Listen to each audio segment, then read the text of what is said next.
Yo, so what's good, YouTube? Y'all thought I was uploading the NC North Carolina part 2 video today. I'm not gonna upload that till tomorrow. Oh, brother, this guy stinks! I thought about it because a lot of people been asking me, like, what parts do you need, or like what tools you need? How do you learn to do this shit? How do you get the wiring diagrams, all that stuff? I'm gonna talk about that in this video. This video is going to be what you need to swap anything, like all the tools you need, the website resources. I'm gonna give you guys all that. So first things first, before my other phone die.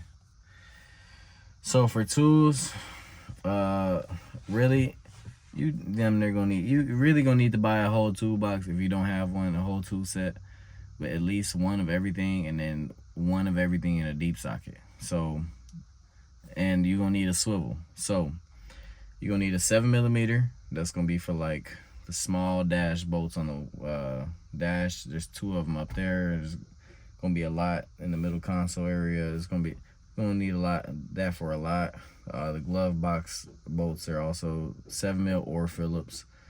A lot of these are gonna have Phillips on them as well. Like you could get them with a screwdriver, but usually just a small socket is good. Then you're gonna need the 8mm for the speakers, center console. 10mm is a lot of shit in the car. You can also use that to remove the seats, but you can really use the tool that is actually needed for it. It's like a star socket. It's an E12 or a 10mm.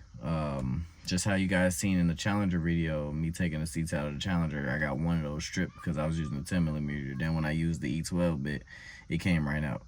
So 13mm, 10mm and 13mm you're gonna need for like a whole barrage of shit. 13mm you're gonna need for again, core support, AC line, nuts, gas tank, drive shaft mount, like the carrier bearing, strut nuts that from the top of the car, like it's trans mount bolts, all that. You're gonna ground, positive wires, all that, like the positive wires that connect to the car, for the big red wire. Then you're gonna need a 15mm. That's like the windshield wiper nuts, brake hose bolts. Then you're gonna need 14mm wrench for brake booster, brake lines. 16mm is the only thing you're gonna use the 16mm for is the back to shock bolts. There's 4 of them. It's 2 on this side, 2 on that side. Then you're gonna need an 18mm for like a decent amount of shit too. Especially gonna need it for front and rear subframes. Then you're gonna need it for the rear seats, to take off the upper half of the seat. Then you're going to need whichever car you're working on. It's most likely going to be a 21mm or a 22mm for lug nuts. On the older cars for like 2005 to 2010, they were using 21mm from the factory, and then the newer cars use 22mm. You're gonna need as you guys know, I use the big Milwaukee drill, and really it's helpful to have a 1/2 inch to 3/8 reducer, or in a 3/8 to quarter drive reducer. So you can use all that with the big impact if you want. I did everything with the big impact. Some things I got with a very small ratchet or my normal ratchet. Then you're gonna need 4 jack stands, 4 roller dollies. I would say just go for the Harbor Freight cheap ones if you're working on like a smooth surface. As you guys know, the surface I'm working on out here isn't that smooth. But damn, my hair just got stuck. God damn. Then you're going to need what else? You're gonna need a fuel line disconnect tool just for the fuel line up front. Really on the newer cars, they have like a quick disconnect, so you don't have to have a tool for that. But on the older cars, they don't have a quick disconnect, so you're gonna have to use a tool for that.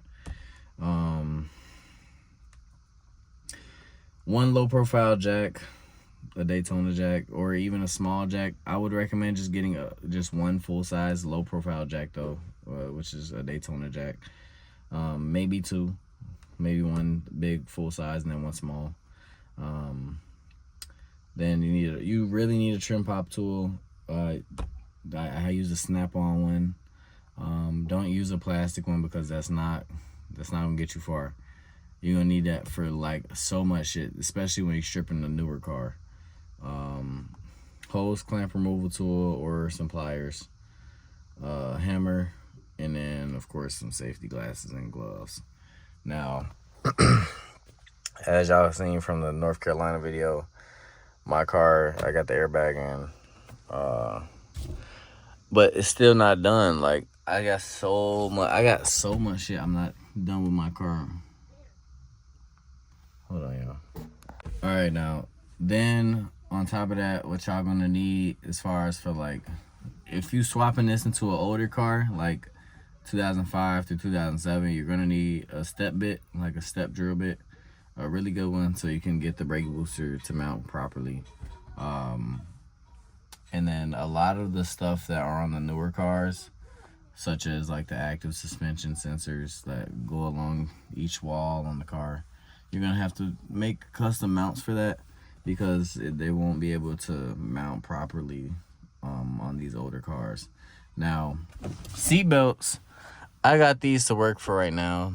Just literally, as y'all know, my car is not nowhere near done, but really, you can. I suggest try retrofitting some Charger ones, or just reuse your normal seat belts. But a lot of that stuff is going to be just more of how you want to go about it. If you use your original seatbelts, you will have an airbag light on. If you use the new seatbelts, you got to figure out how to mount it properly and then get it to look good when you mount it. Hold on. All right, on top of that, now for wiring, on the older cars from 2005, 2010, the plug will be the same to plug it into the front doors, but it would be completely different pins. So I would suggest cutting off the pigtail, or it's a bunch of ways you can go about it. However you want to go about it is how you can go about it, but I'm going to give you guys the recipe as far as like what's the website to go to. Let me actually, hold on, y'all.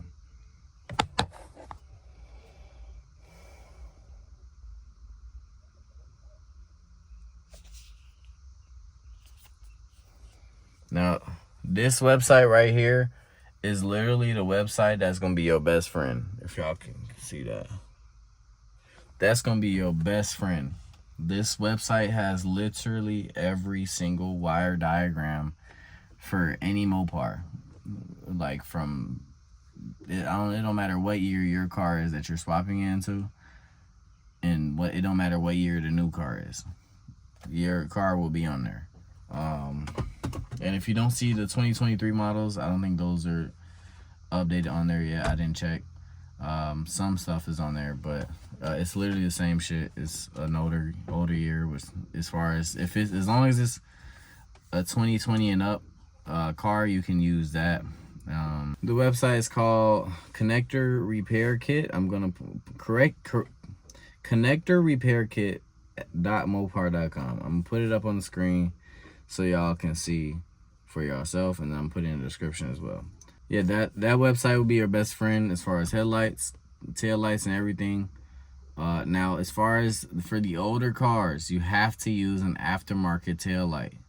And the reason is because the new cars have LED taillights, and it's like a special way that I don't know. I'm gonna say the science shit for later. I don't even fucking know about all that science shit for the new taillights. But I just know that it sends a signal strong enough to power an LED. It's not good enough. It's not gonna power a halogen bulb. It's not gonna do it. On the headlights, you're good. You can use your original headlights. You don't need new headlights for that. But a lot of people go with aftermarket headlights just because. As far as tips, I would like absolutely suggest get a Charger. Do not get a Challenger. Do not use a Challenger for a donor, because it's gonna be so many things that you run into. That y'all gonna see it through me, because I had a donor. I had a Challenger donor, so y'all gonna see all the issues through me, or I'm gonna tell you guys all the issues through what I've experienced. So far, I've had to buy a Charger drive shaft. I tried to get a Charger body harness, but the Charger body harness I got, I couldn't use it because it wasn't a Hellcat one. It was the SRT 392 one. I wound up just selling it. And I do have the Challenger harness in the car right now. That's what's powering the car right now. I even have Challenger door harnesses in the door right now with the control module and shit. So as soon as I open the door, the window lets down a little bit and it goes back up when I close it. I kind of like that feature, but the back doors are very simple for me to wire with this configuration. It's only, I think, a total of 4 wires I have to figure out, or I have to wire up for the back doors, so they can register with the car that they're open, and they can register with the locks in the windows. Or no, it's 6 wires. It's 6 wires, my bad, because I gotta wire the lock actuators and the window motor. Basically, the lock actuator is one whole thing, right? I think it's like a total, it's either 4 or 6 wires. Either or, the back door is the easiest shit to wire up, even if you do use a Challenger wiring harness. I didn't have to buy Charger brake lines and fuel lines, because you can make the Challenger ones work, but you do have to be careful when adjusting the Challenger ones, because if you bend it in the wrong way, you're gonna make the line crinkle, and then you'll fuck up the line, and you'll have to still buy a Charger fuel line, and that will literally fuck your build up, because you want to know why? That part, because it comes together. It's the brake lines, the rear 2 brake lines, the fuel line, and then something else for the fuel. You will be waiting forever, because that part is on back order, and they don't know how long it will be until that part comes in. It's been on back order for months. They don't know when it will be back. Basically, if you mess up the Challenger lines or your donor car's lines, you're better off finding a part out, or else you're screwed. If you have a Challenger donor, even though I told you don't do it, you'll have to manually worry about the reclining on the Charger seats, if you have Charger seats. If you're using Challenger seats, you have no problem. But if you have Charger seats and you're using a Challenger body harness, or Challenger, any that is a donor car, you will need to manually worry about how to recline your seat. And as you guys seen in my last 2 videos ago, that I had to manually recline these seats. So if you do a Challenger swap, it's best to use the Challenger seats. Nope. Because the Challenger seats have manual recline. But everything else works with the Charger seats. The ventilated stuff works. The heated seat works. All the front and back motor works. The bolster works. Just the recline does not work.